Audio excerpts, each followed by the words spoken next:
আজকে বানালাম দারুণ স্বাদের ধনিয়া কাতলা। তো ধনিয়া কাতলা বানানোর জন্য মাছগুলো প্রথমে আমি নুন হলুদ দিয়ে ভেজে নিয়েছি। এখন ওই তেলে দিয়ে দিলাম গোটা জিরে ফোড়ন আর দিয়ে দিচ্ছি কুচানো 1 চামচ পরিমাণে পেঁয়াজ। পেঁয়াজটা একটু ভাজা ভাজা হওয়া পর্যন্ত অপেক্ষা করব, তারপরে দিয়ে দিচ্ছি পেস্ট করে রাখা মশলা। এখন দিয়ে দিলাম 1 চামচ পরিমাণে আদা রসুন বাটা, 1 চামচ পেঁয়াজ বাটা, 1 চামচ পরিমাণে লঙ্কা বাটা দিয়ে একটু নাড়াচাড়া করে মিশিয়ে নেব। মেশানোর পর দিয়ে দিচ্ছি টমেটো পেস্ট করে রাখা আর দিয়ে দিচ্ছি ধনিয়া পাতা বাটা। ধনিয়া পাতাটা আমি পেস্ট করে নিয়েছি আর অল্প পরিমাণে জল দিয়ে এখন মশলাটা একটু নাড়াচাড়া করে নিচ্ছি। এখন এর মধ্যে দিয়ে দিব গুঁড়ো মশলা, হলুদ গুঁড়ো, লঙ্কার গুঁড়ো, স্বাদ মতো চিনি আর দিয়ে দিব স্বাদ মতো লবণ। লবণ দিয়ে মশলাটাকে বেশ সুন্দর করে কষিয়ে নেব।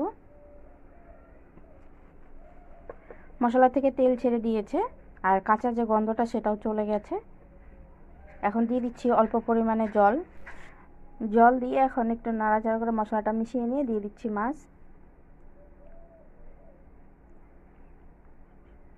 যতটুকু মাছ প্রয়োজন সেই অনুযায়ী মাছ দিয়ে দিলাম। মাছ দিয়ে আমি ঢাকা দিয়ে রেখেছিলাম কিছুক্ষণের জন্য।